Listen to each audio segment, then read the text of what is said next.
제가 매우 좋아하는 숫자가 하나 있습니다. 453입니다. 새 찬송가 453장. 이 453장 제가 무척 좋아하는데 한번 같이 해볼까요? 새 찬송가 453장.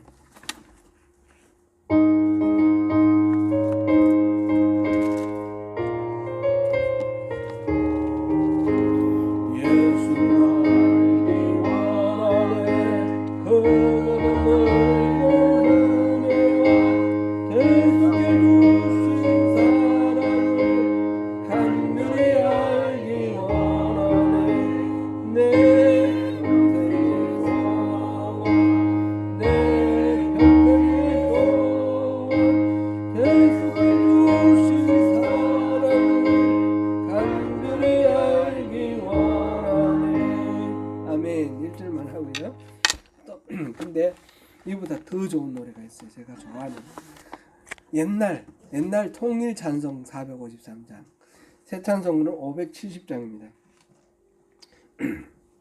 570장. 제가 453이라는 번호와 관계해서 제가 무척 좋아하는 거니까 같이 한번 해보시겠습니다. 570장 시작.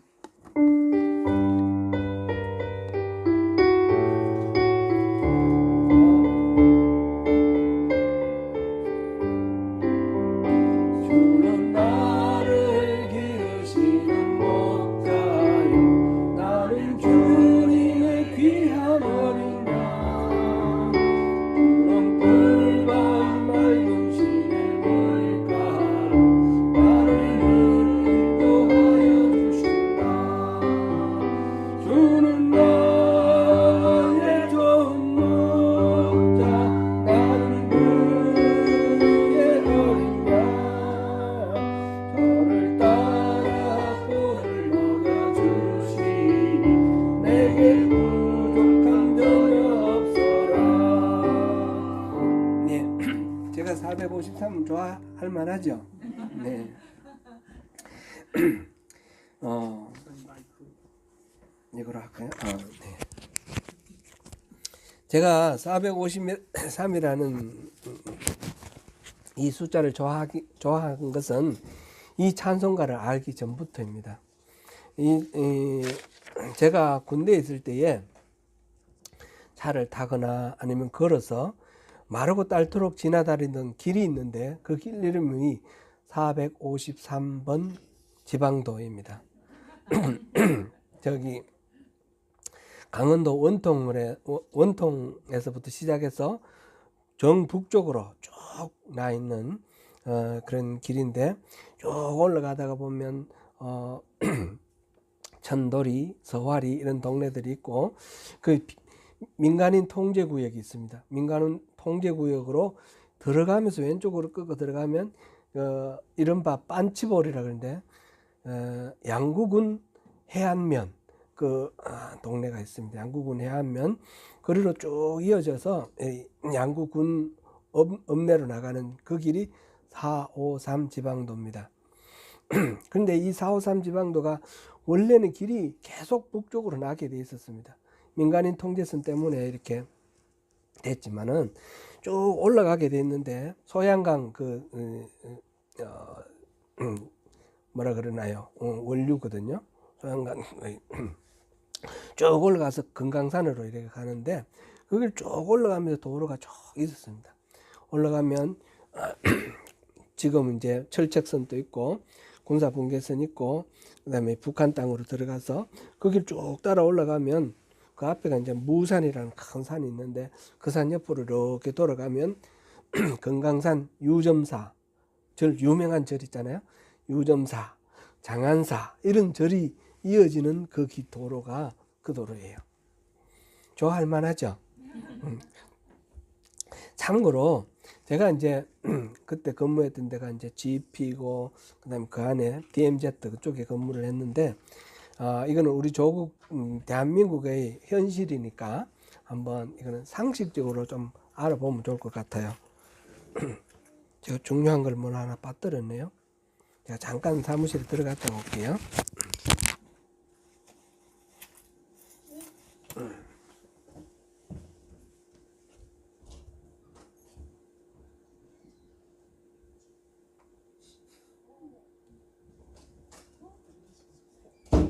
포인트가 있어야 됩니다. 포인트가 있어야 되는데 이 남한과 북한을 가르는 경계선이 있는데 경계선이 그 한가운데 경계선 이쪽은 북쪽 이쪽은 남쪽 되는 그 선은 군사분계선이에요. 다시 이쪽으로 한번 들어보세요. 군사분계선 Military Demarcation Line DML 군사분계선이 있고 그 군사분계선을 중심으로 해서 북쪽으로 2km 남쪽으로 2km 여기는 비무장지대예요. Demilitary Zone 비무장지대 Demilitarized Zone DMZ 우리가 일반적으로 DMZ 비무장지대가 북쪽으로 4km 남쪽으로 4km 여기에 중간입니다. 그래서 남쪽 끝에 철책선이 있고 북쪽 끝에 북한의 철책선이 있는데 실제로는 이제 조금 안으로 들어와 있어요. 이렇게 들어와 있고 그 철책선 남쪽에 있는 이 비무장지대 끝에 여기를 지키는 군인 거기를 GOP 많이 들어보셨죠? GOP라 그러고요.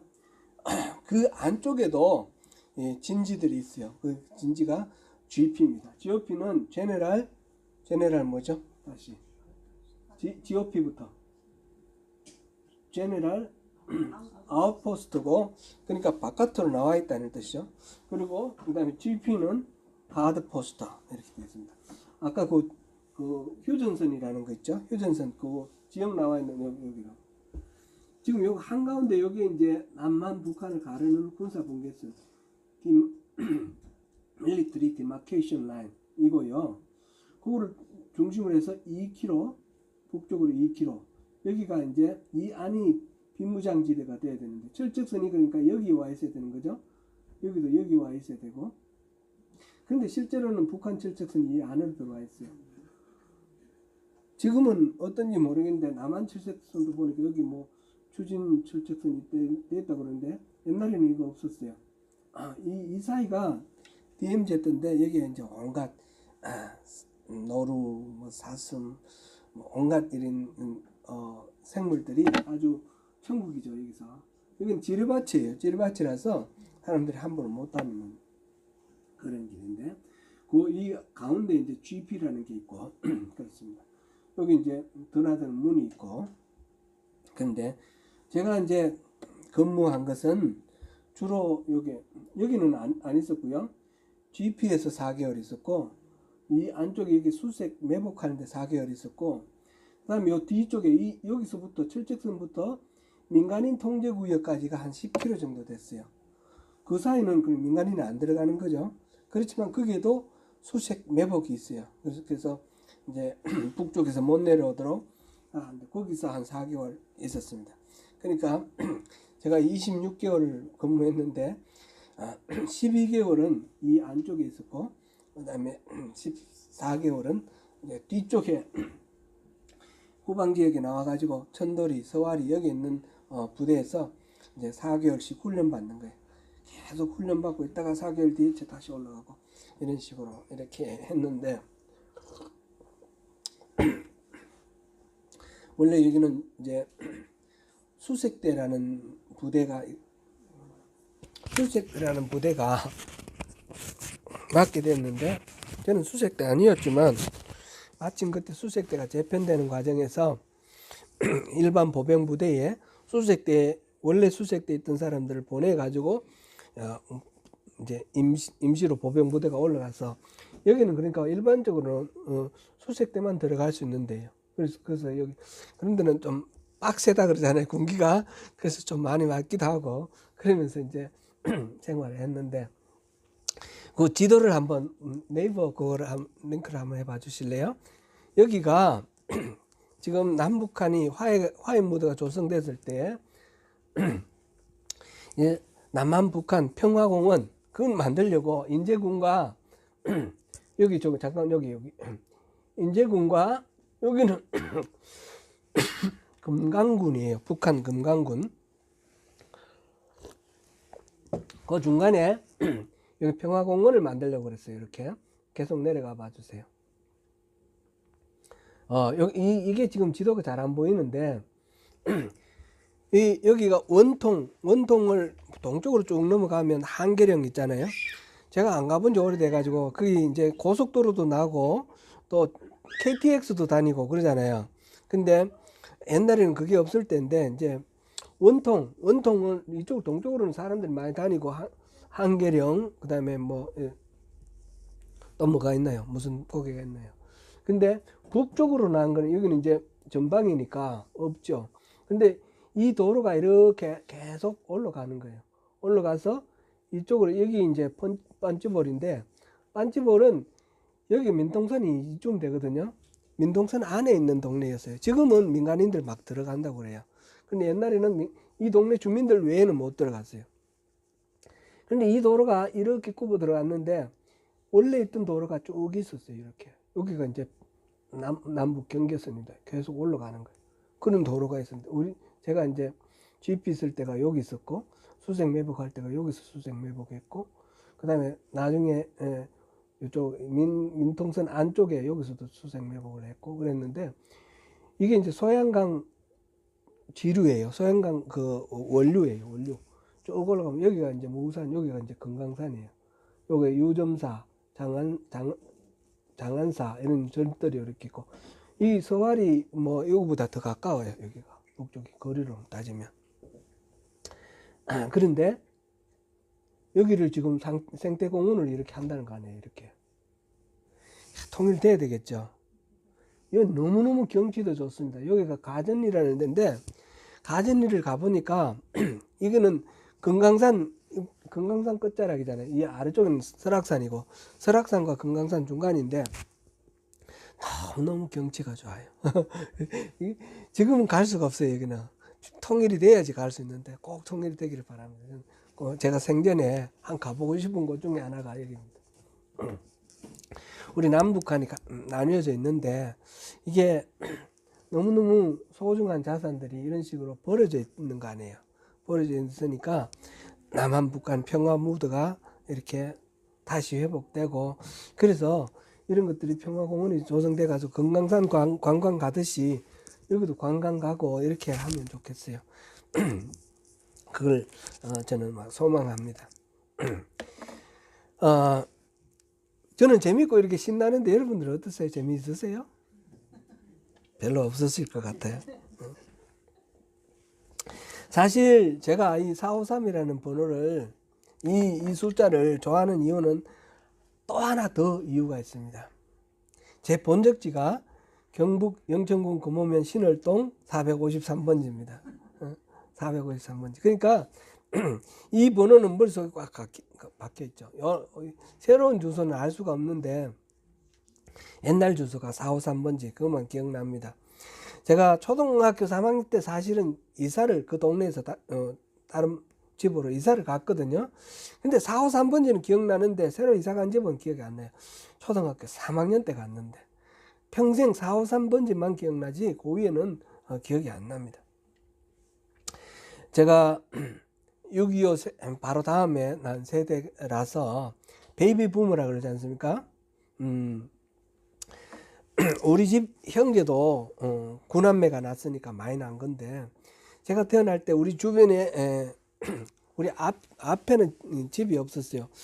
도로가 이렇게 있고 그 다음에 집이 이렇게 있었는데 뺑 돌아가면서 우리 집을 중심으로 뺑 돌아가면서 저와 동갑이 5명, 저보다 한 살 많은 사람이 2명이에요. 그러니까 이거 아주 밀집해 있죠. 우리 동네 전체에서는 동갑이 13명 그래요. 그렇게 많이 났는데 제가 태어나고 한 달 되었을 때 어머니가 맹장염 수술을 했어요. 뭐 구남매 막내이기도 하고 거기다가 맹장염 수술까지 했으니까 그 다음부터 젖이 끊어진 거예요. 옛날에는 우유도 없고 분유도 없고 그러니까 제가 이제 뜸을 먹고 이렇게 살아야 되는 거예요. 그러니 이게 영양분이 부족하잖아요. 그러니까 할 수 없이 이웃집에 가서 동양제자를 먹는 거죠. 우리 또래가 많으니까 하루는 이 집에 가고 하루는 저 집에 가고 하면 이 일주일에 한 번 정도 돌아가면 되는 거예요. 그러니까 그 주변에 있는 제 친구 엄마들이 다 제 엄마나 마찬가지예요. 저절 주신 분들이에요. 정말 고마운 분들이에요. 그러니까 이 453번지는 제 생명이 거기서 태어나기도 했고 생명이 꺼지지 않고 계속 이어지는 그런 센터가 되기도 했고, 그리고 그 친구들하고 더불어서 막 이렇게 맨날 뛰놀면서 자라던 그런 터전이니까 그 453이라는 그 번지는 너무너무 제게 꿈이 어려 있는 아주 추억의 집입니다. 제가 이렇게 역기역에 젖어들어서 신나게 떠들지만 여러분들은 별로 재미없으실 걸 압니다. 제가. 왜냐하면 제게 군대 시절이나 어린 시절 그 추억이 있지만은 여러분에게는 그 동일한 추억이 없거든요. 그래서 목사님 그냥 저렇게 재밌어 하시는구나 싶어서 또 이렇게 웃어주시고 감사합니다. 그러실 거라고 생각됩니다. 토미 테니라는 사람이 있는데 다윗의 장막이라는 책을 저술하신 분입니다. 그분이 쓰신 책 다윗의 장막 맨 앞에 보면 이런 이야기가 있습니다. 자기가 어린 시절에 자랐던 집을 나중에 어른이 되어서 자식들 데리고 그래 찾아갔습니다. 찾아가서 막 여기 들여다보고 저기 들여다보고 하다 보니까 아무도 없는 거예요. 그 웬일인가 해서 보니까 이 가족들은 너무 지겹고 지루해서 차에 가서 그냥 에어컨 크게 틀어놓고 쉬고 있는 거예요. 아버지는 뭐 재밌는 거 몰라도 우리는 지겨워요. 그러고 있는 거예요. 제가 그랬죠. 그랬던 것 같아요. 그런데 추억이 있으면 그 집이 그립습니다. 추억이 있으면 453번지가 그리운 것입니다. 영원히 잊혀지지 않는 거죠. 하나님께 그런 집이 있었어요. 하나님께 그런 추억 어린 집이 있었습니다. 그것이 바로 다윗의 장막입니다. 하나님의 집이라 그러면 우리가 머리에 떠오르는 게 출애굽할 당시에 그때 하나님이 모세에게 그 설계도 가르쳐 주시고 제작 방법 다 가르쳐 주셔서 만든 성막이 있었죠. 성막도 엄청나게 화려하고 좋은 겁니다. 그 재료부터 출애굽을 할 때 이집트 백성들에게 선물로 받은 거 받아 나와가지고 그걸 가지고 기쁜 마음으로 헌물을 해서 만든 그런 성막인데, 전에 그 성막 목사님 성함이 뭐죠? 제가 강문호 목사님 성막 세미나에 갔더니 그 목사님이 이걸 다 계산을 해본 거예요. 재료를 값으로 계산을 해보니까 오늘날 그 재료로 그렇게 만들려면 한 조 정도가 들어간대요. 조. 성막 그냥 텐트인데 그게 막 온갖 귀한 것들 다 들어가 있잖아요. 그죠? 그 정도로. 그리고 뭐 떡상이라든지 촛대라든지 다 금으로 만들고요. 그렇게 했기 때문에 그렇게 귀한 것이에요. 근데 그 성막도 있고 솔로몬이 나중 지은 성전도 있잖아요. 성전도 다윗이 성전 짓고 싶어서 막 일평생토록 재료를 준비를 해가지고 그 아들 솔로몬이 지었는데, 그런데 하나님의 추억 어린 집은 성막도 아니고 성전도 아니에요. 다윗의 장막입니다. 사도행전 15장에서 우리는 이 집을 만나는데, 바울 일행이 1차 선교 여행을 마치고 그 선교 파송했던 모교회 안디옥 교회로 도착했습니다. 안디옥 교회 도착하니까 그곳에 큰 문제가 생겼어요. 예루살렘에서 내려왔다는 사람들, 그런데 이 사람들을 보니까 교사들인 것 같아요. 교사들, 성경 가르치는 사람들. 그런데 이 사람들이 가르치기를 예수를 믿어도 율법을 지켜야 되고 할례를 받아야 된다는 거예요. 할례를 받아서 하나님의 백성으로 가입을 해야지 그 다음에 예수를 믿어도 구원받는다는 거예요. 근데 바울과 이 바나바가 가르친 거는 그게 아니거든요. 할례 받으라고 아무에게도 얘기하지 않았어요. 예수 믿으면 구원받는다 그랬는데, 지금 예루살렘에서 온 사람들이 할례를 받으라고 그러니까 문제가 생겼잖아요. 혼란이 생겼습니다. 그래서 교회에서 성도들이 묻습니다. 이게 어느 게 맞느냐. 그래서 이쪽 파가 맞다 저쪽 파가 맞다 막 논쟁이 붙고 큰 문제가 생겼습니다. 그 바나바와 바울 이 지도자들이 그 예루살렘에서 내려온 이 교사들과 논쟁을 하는데 해결이 안 됩니다. 결국은 대표단을 선발을 해서 바나바와 그다음에 바울과 또 다른 사람 몇 사람 해서 예루살렘에 파견을 했어요. 그 당시 모든 교회의 중심은 예루살렘이죠. 예루살렘에 그 단합이 있어서 야고보 사도가 죽고 그다음에 스테판 집사가 또 죽고 이런 단합이 있고 난 뒤에 많은 사람들이 흩어져 갔는데 그 사도들과 장로들은 예루살렘에 있었습니다. 그곳이 말하자면 센터입니다. 그래서 바울과 바나바 일행이 안디옥 교회 대표단이 예루살렘에 올라가서 이 문제를 해결해 달라. 그래서 회의가 열렸습니다. 이 회의가 예루살렘 회의 이렇게도 말하기도 하고 제1차 예루살렘 공의회 이렇게도 말합니다. 아주 교회사에서 중요한 회의입니다. 그 회의에서 할례를 받아야 된다 하는 주장과 할례를 받는 것을 이방인들에게 강요할 수 없다라는 주장이 서로 이제 이렇게 나와서 논쟁이 붙었고, 그때 베드로가 고넬료라는 이방인 이탈리아 군대 중대장 백부장에게 복음을 전하는 과정 속에서 이방인에게도 복음을 전하니까 성령이 임하더라 하는 것을 보고를 했습니다. 그래서 그 회의에서 결론을 내렸는데, 그 당시 이제 그 교회의 대표는 야고보입니다. 야고보는 예수님 생전에 잘 안 믿었는데 예수님 부활하시고 난 뒤에 믿고 아주 중요한 교회의 지도자가 된 야고보, 예수님 동생입니다. 그 야고보가 이제 결론을 내렸는데 이 아모스 9장 11절 12절 이 말씀을 인용하면서 결론을 내렸습니다. 그 부분이 우리 사도행전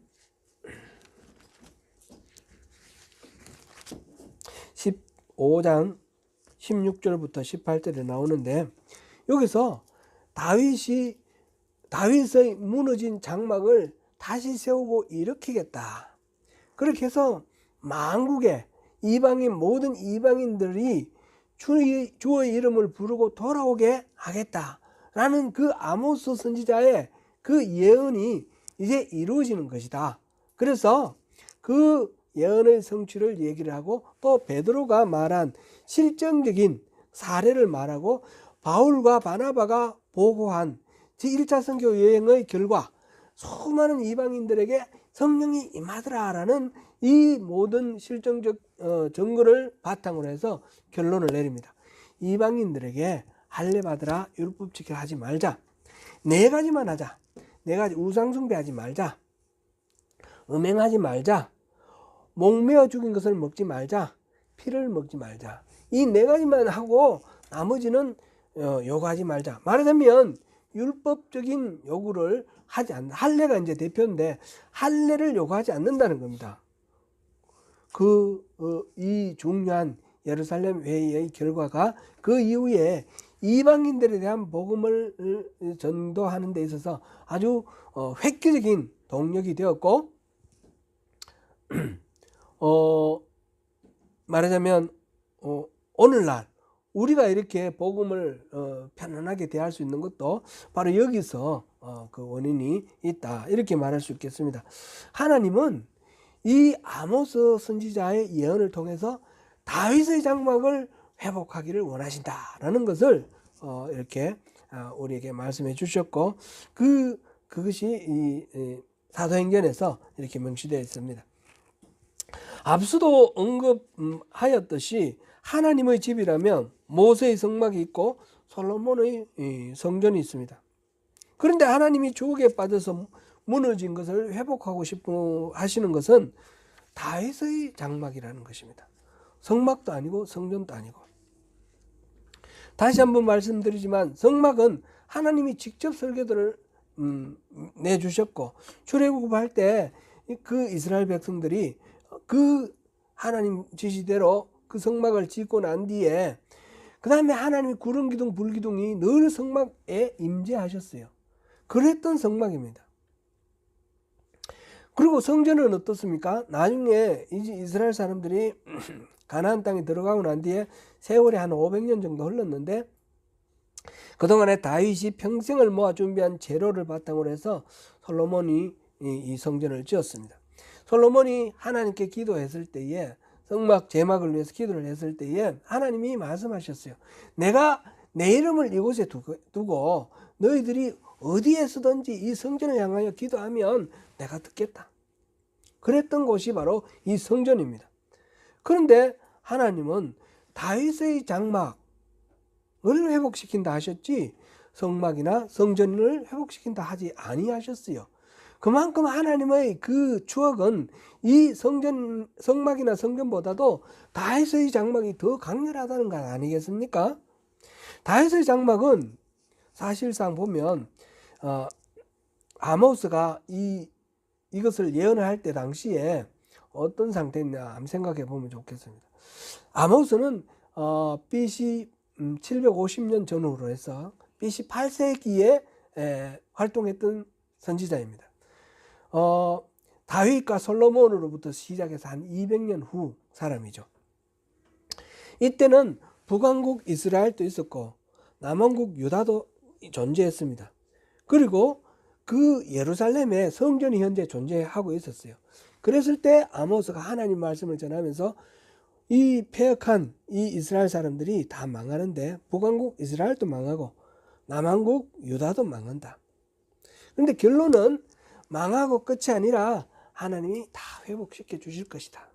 오늘 우리가 본문을 읽은 이 아모스 9장 11절에서 15절 읽었는데 다윗의 장막을 일으키겠다. 그래서 모든 사람들이 이방인들이 주의 이름을 부르며 오게 하겠다. 그 다음에 뒤에 나오는 이야기들은 뭡니까? 씨를 추수하는 사람 뒤를 따라서 씨를 뿌리는 것은 계속해서 농사짓고 수확하고 농사짓고 수확하는 풍성한 수확을 의미하는 거죠. 아주 삶에 어려움 없을도록 풍성한 것. 이제 머지않아 포로로 끌려갈 걸 예상을 하는 거예요. 그거 다 예언되어 있는 거예요. 포로로 끌려갔지만 다시 돌아와서 이 황폐한 이 땅에 하나님이 모든 것들을 새롭게 회복시켜 주시겠다. 그 상징으로 다윗의 장막을 얘기를 했습니다. 1차적으로 이 다윗의 장막은 다윗 왕조의 회복을 의미하기도 합니다. 다윗으로부터 시작 대를 이어서 유다의 왕이 되었던 다윗 왕조가 멸망하겠지만 다시 회복시켜 주겠다. 그런 의미도 있습니다. 그래서 다윗의 자손 예수라고 부르는 거죠. 이 메시아 사상과 연결되어 있습니다. 그러나 우리가 짐작할 수 있듯이 이것은 단지 왕조가 회복되는 것을 가리키는 말은 아니다라는 것입니다. 사무엘하 5장에서 보면 다윗이 헤브론에서 왕이 되었습니다. 유다의 왕이 된 지 한 7년 지났을 때에 7년 반 됐을 때에 북왕국의 왕이 이스라엘의 왕이 사울이었는데 사울이 죽고 그 다음에 사울의 아들 이스보셋이 왕으로 있다가 이 이스보셋이 말하자면 살해를 당했습니다.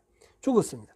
그러고 난 뒤에 이스라엘의 지파 11지파 사람들이 유다 지파를 빼고 유다 지파와 시몬 지파 빼고 나머지 한 10지파 되죠. 10지파들이 다 장로들이 모두 대표를 파견해서 헤브론 다윗이 있는 곳에 찾아왔습니다. 그래서 왕이 우리 전체 이스라엘 전체의 왕이 되어 주십시오. 그래서 다윗이 이스라엘 통일왕국의 왕이 되었습니다. 통일왕국의 왕이 된 다윗이 한 첫 번째 과제가 뭐냐면 예루살렘을 그때 당시 여부수족이 점령하고 있었는데 예루살렘을 점령해서 그것을 이스라엘 전체의 수도로 삼는 것입니다. 예루살렘을 정복을 했고요. 그 다음에 이제 블레셋과 전쟁은 끊임없이 있는 중이고 두 번째로 한 과제가 언약궤를 모셔드리는 겁니다. 언약궤를 예루살렘으로 옮기는 겁니다. 이 언약궤는 사무엘상 3장에 보면 엘리 제사장 때 블레셋과의 전쟁에서 이 전쟁에 이기기 위해서 이 언약궤를 들고 나갔는데 언약궤를 뺏기고 전쟁에서 졌습니다. 그 뺏긴 언약궤가 블레셋에 이제 뺏어 갔으니까 전쟁 노예물로 갖고 갔을 거 아니에요. 갔는데 그 블레셋의 신들이 그 언약궤 앞에 목이 부러지고 자빠지고 이런 이 재앙들이 일어나니까 이 블레셋 사람들이 다시 돌려줬습니다. 돌려줬는데 그 임시로 국경지대의 베스메스 그 근처에다가 이렇게 보관을 하고 있었습니다. 이 발레 유다라는 곳 아비나답의 집에 보관되어 있는 이것을 이제 다윗이 군사들을 이끌고 그 다음에 준비를 해서 가서 그 언약궤를 모셔서 예루살렘으로 옮겨오려고 갔는데 이게 운반하는 길에 새 수레에다가 언약궤를 올리고 오는데 나곤의 타작마당이라는 곳에서 소가 뛰는 바람에 이 언약궤가 떨어지게 생겼어요. 그런데 그 아비나답의 아들 우사가 그 언약궤에 손을 댔습니다. 언약궤에 손을 대는 즉시 그 우사가 죽었습니다. 그래서 언약궤를 모셔오려고 하는 이 선한 의도가 어떻게 해서 이렇게 재앙으로 오는지 몰라서 다윗이 화를 내면서 언약궤를 포기를 합니다. 그런데 그때 언약궤를 임시로 보관했던 그 발레 유다의 오벳 에돔이라는 사람 집에 하나님의 은혜를 무진장 부어주신다는 소문이 들려오는 거예요. 그래서 다윗이 언약궤가 문제가 아니고 내가 뭔가 문제가 있었구나 해서 생각해 보니까 언약궤는 반드시 레위인이 지게 돼 있잖아요. 어깨에 매게 돼 있잖아요. 그래서 이번에 다시 준비를 해가지고 어깨에 매고 이렇게 언약궤를 예루살렘으로 올라옵니다. 이때 하나님은 이 하나님의 언약궤를 위해서 다윗이 준비한 것은 천막입니다. 천막. 이 천막은 아무것도 다른 것 없습니다. 그냥 위에 비를 가리고 비 올 때 비를 가리고 바람이 불 때 바람을 가리는 덩그러니 그냥 천막만 있는 것입니다. 그 천막 그곳에 하나님의 언약궤를 모시고 그 다음부터 이 레위 지파가 돌아가면서 항상 그 하나님께 이 번제와 화목제를 드리고 또 찬양을 하면서 제사를 드리는 거예요. 하루 24시간 1년 365일 이 다윗의 천막에서는 언제나 예배가 있었습니다. 하나님을 높이는 예배가 있었습니다. 그리고 그곳에는 하나님이 임재하셨고 하나님은 성막도 좋고 성전도 좋았지만 정말 하나님의 마음속에 기억 속에 남는 추억은 이 다윗의 장막이라는 겁니다. 꾸밈도 없고 뭐 보잘것 볼품도 없고 그냥 천막으로만 쳐놨지만 그곳에 항상 하나님을 만나고자 사람들이 왔고 찬양을 했고 예배를 드렸다는 겁니다. 그 예배를 통해서 하나님의 그 임재와 하나님과의 교제가 있었다는 그것 때문에 하나님은 이 다윗의 장막을 기억하는 것입니다. 하나님께서 이 다윗의 장막을 다시 세우고 일으키겠다 그랬는데 그것이 단지 텐트, 다윗의 장막 텐트 그것을 말하는 건 아니라는 것은 우리 충분히 짐작할 수 있습니다. 솔로몬의 화려한 성전을 건축할 때 하나님이 말씀하셨습니다. 열왕기상 9장 6절에서 8절 우리 같이 한번 읽어보겠습니다. 만일 너희나 너희의 자손이 아주 돌아서서 나를 따르지 아니하며 내가 너희 앞에 둔 나의 계명과 법도를 지키지 아니하고 가서 다른 신을 섬겨 그것을 경배하면 내가 이스라엘을 내가 그들에게 준 땅에서 끊어버릴 것이요 내 이름을 위하여 내가 거룩하게 구별한 이 성전이라도 내 앞에서 던져버리리니 이스라엘은 모든 민족 가운데서 속담거리와 이야기거리가 될 것이며 이 성전이 높을지라도 지나가는 자마다 놀라며 비웃어 이르되 여호와께서 무슨 까닭으로 이 땅과 이 성전이 이같이 행하였는고 하면 아멘. 거기까지만 하면 되겠습니다. 그러니까 그 화려하고 멋있고 위험 있는 그 성전도 그것 때문에 하나님 좋아하시는 게 아니라는 거죠.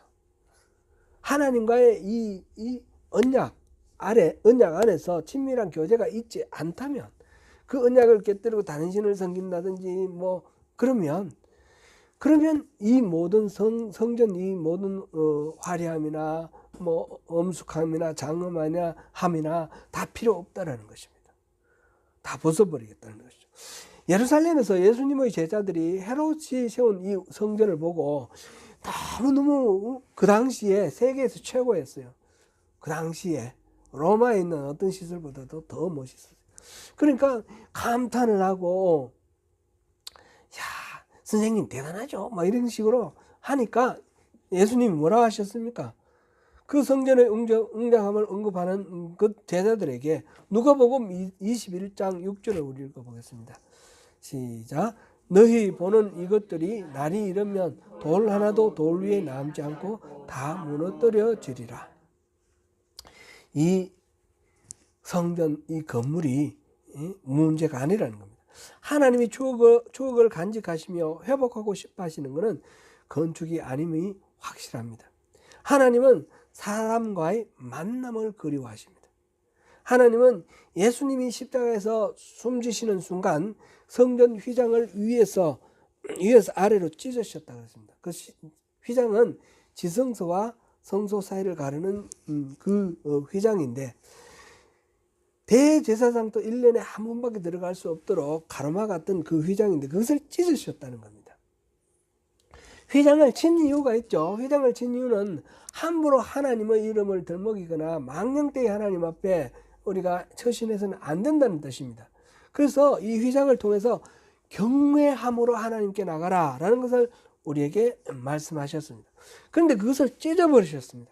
찢어버리신 것은, 하나님이 더 좋아하는 것은 경외함 때문에 거리가 멀어지는 것이 아니라 거리가 가까워지는 겁니다. 예수님으로 인해서 그 막힌 담이 무너지고 가까워지는 것을 하나님은 원하셨습니다. 말하자면 친밀하게 사람들을 만나고 싶어 하셨습니다. 다윗의 장막은 성막과 성전에서는 볼 수 없는 그런 본질적인 하나님과의 친밀한 교제가 있었다는 것입니다. 거기서는 휘장이 없었습니다. 언약궤만 있었습니다. 하나님의 임재가 있었고 그것은 예배만 있었습니다. 하나님이 무너진 다윗의 장막을 다시 세우시고 일으키기를 원하십니다. 그것이 바로 우리 교회가 다시 일어서기를 바란다는 말씀과 동일합니다. 건물이 아니라 우리 공동체가 하나님과의 그런 친밀한 관계의 회복, 경외함을 가지고 친밀하게 나아가서 하나님의 백성이 되기도 하고 하나님의 자녀가 되기도 하고 하나님의 친구가 되기도 하는 이런 깊은 그런 관계로 회복되기를 원하신다는 그런 말씀입니다. 사랑하는 성도 여러분, 우리 소명교회 회복이 하나님이 말씀하시는 무너진 장막의 회복이 되어야 할 것입니다. 하나님의 임재와 영광이 우리 가운데 임하시기를 사모하며 하나님을 알고 사랑하는 마음으로 주님 앞으로 나아가야 할 것입니다. 예수님은 가장 중요한 계명을 마음을 다하고 뜻을 다하여 주 너희 하나님을 사랑하라 하셨고, 그와 같은 동등한 비중의 두 번째 계명은 내 이웃을 내 자신과 같이 사랑하라 하는 것입니다.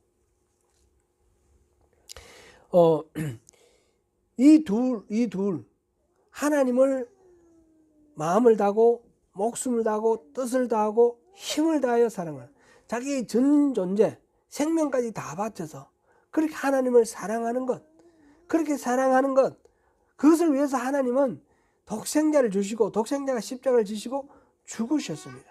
스스로 죽으심으로 생명을 주심으로 우리에게도 그러한 비중으로 하나님 앞에 나오기를 요청하십니다. 그와 동시에 우리 이웃을 우리 몸과 같이, 자신과 같이 그렇게 사랑하라고 하셨습니다. 이게 예수님의 가르침의 핵심입니다. 하나님을 사랑하고 이웃을 사랑하라. 다윗의 장막 회복은 하나님 임재의 회복의 첫째는 예배 회복이다라는 것입니다. 하나님과의 관계 회복을 위한 첫 번째가 바로 이 다윗의 장막의 회복입니다. 전심으로 주님을 찾고 우리 전 존재를 주님께 올려드리며 깊은 영적 교제 가운데 주님을 알고 그 뜻에 따라 살기로 결단하는 그런 만남을 통해서 주님의 사람으로 성숙하고 무르익어가는 저와 여러분이 되시기를 바랍니다. 주님과 함께 걷는 그 길에서 최상의 기쁨과 평안을 누리는 저와 여러분이 되시기를 축원합니다. 아멘. 기도하겠습니다. 하나님의 그 추억이 담겨 있는 다윗의 장막에 대해서 말씀을 살펴보았습니다. 그곳에는 하나님과 늘 교제하는 예배가 있었고 하나님의 임재가 있었고 하나님과의 그 경외함 가운데 친밀함이 있었습니다. 주님, 우리가 주님을 더 알기를 원하며 더 많이 사랑하기를 원하며 주님의 뜻을 헤아려서 주님의 뜻대로 살기를 원합니다. 주님의 동력자가 되기를 원합니다. 주님, 우리를 통해서 주님의 소원을 이루시고 주님 뜻을 펼치십시오. 아버지 하나님, 그렇게 언약이 회복되는 주님과 우리와의 새로운 관계, 깊은 그 친밀한 관계의 회복을 위해서 다윗의 장막을 회복하라 하셨습니다. 우리 소명교회가 그 회복된 다윗의 장막 되기를 원하며 우리 성도 한 사람 한 사람 가정과 우리 개인이 다 하나님의 그 다윗의 장막, 그 추억 공유하는 그런 공동체가 되기를 원합니다. 그런 한 사람이 되기를 원합니다. 주님, 함께하여 주시옵소서. 우리를 받아 주시옵소서. 예수님 이름으로 기도드립니다. 아멘.